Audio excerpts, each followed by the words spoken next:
FIFA ലോകകപ്പ് രണ്ടാം semi ഫൈനലിൽ കായിക ലോകം കാതോർത്ത മഹാപോരാട്ടത്തിൽ ഇംഗ്ലണ്ടിനെ തകർത്തെറിഞ്ഞ് നിലവിലെ ചാമ്പ്യന്മാരായ അർജന്റീന ഫൈനലിൽ. തുടർച്ചയായി രണ്ടാം തവണയാണ് അർജന്റീന ലോകകപ്പിന്റെ ഫൈനലിൽ എത്തുന്നത്. ഞായറാഴ്ച നടക്കുന്ന ലോകകപ്പ് ഫൈനലിൽ അർജന്റീന യൂറോപ്യൻ ചാമ്പ്യന്മാരായ സ്പെയിനിനെ നേരിടും. ഒരു മഹാപോരാട്ടം അവസാനിച്ചിരിക്കുന്നു. പക്ഷെ ഒരു സ്വപ്നം ഇപ്പോഴും ജീവനോടെ തുടരുകയാണ്. അത് സഫലമാകണമെങ്കിൽ അർജന്റീനയും ആരാധകരും ഞായറാഴ്ച സ്പാനിഷ് കടമ്പ കടക്കണം. ഇന്നലെ രാത്രി അറ്റ്ലാന്റ സ്റ്റേഡിയത്തിൽ ത്രില്ലർ പോരാട്ടത്തിൽ ഇംഗ്ലണ്ടിനെ വീഴ്ത്തിയാണ് ഫുട്ബോൾ ലോകകപ്പിന്റെ ഫൈനലിലേക്ക് തുടർച്ചയായ രണ്ടാം തവണ അർജന്റീനയുടെ വരവ്. അതും ഒരു ഗോളിന് പിന്നിൽ നിന്ന ശേഷം 2 ഗോളുകൾ താരനിമിടമായി ഇംഗ്ലണ്ടിന്റെ വലയിൽ അടിച്ചു കയറ്റിക്കൊണ്ട്.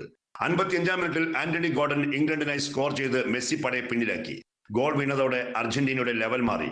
ഇംഗ്ലണ്ട് ഹഫിൽ കയറി കളിയുടെ നിയന്ത്രണം ഏറ്റെടുത്ത് ഗോൾ ശ്രമങ്ങൾ തകൃതിയാക്കി. അർജന്റീനയുടെ മുന്നേറ്റ നിര ഗോൾ മുഖത്തേക്ക് ഇരമ്പിയാർത്തതോടെ ഹാരി കെയ്നും കൂട്ടർ മൈതാനത്ത് നിഷ്പ്രഭരായി. അധികം വൈകിയില്ല. 85-ാം മിനിറ്റിൽ എൻസോ ഫെർണാണ്ടസിന്റെ തകർപ്പൻ ലോങ് റേഞ്ചർ ഇംഗ്ലണ്ടിന്റെ വലയിൽ പതിച്ചു. സമനില കൈവന്നതോടെ ഇഞ്ചുറി ടൈമിൽ ലൊറ്റാരോ മാർട്ടിനസും അർജന്റീനയ്ക്കായി ഗോൾ നേടി വിജയം ഉറപ്പാക്കി. ഇംഗ്ലണ്ടുകാർ 55-ാം മിനിറ്റിൽ ഒരു ഗോൾ സ്വന്തമാക്കി.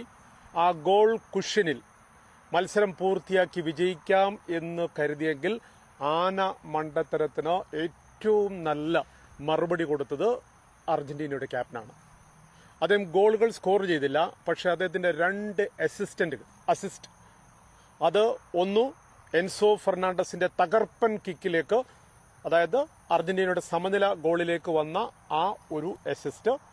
പിന്നീട് രണ്ടാമത്തെ അസിസ്റ്റ് എന്ന് പറയുന്നത് ഇഞ്ചുറി ടൈമിന്റെ അവസാന മിനിറ്റിൽ അദ്ദേഹത്തിന്റെ ആദ്യത്തേത് ഇടതുകാലാണെങ്കിൽ വലതുകാലിൽ അദ്ദേഹം കൊടുത്ത ക്രോസ്, അത് ലത്തുറോ മാർട്ടിനസ് അതിഗംഭീരമായിട്ട് ഹെഡറിലൂടെ ഗോളാക്കി മാറ്റുന്നു. അങ്ങനെ 2-1 വിജയിച്ചുകൊണ്ട് അർജന്റീനയല്ല മെസ്സിയും സംഘവും സ്പെയിനിനെ ഫൈനലിൽ നേരിടാൻ യോഗ്യത കരസ്ഥമാക്കിയിരിക്കുകയാണ്.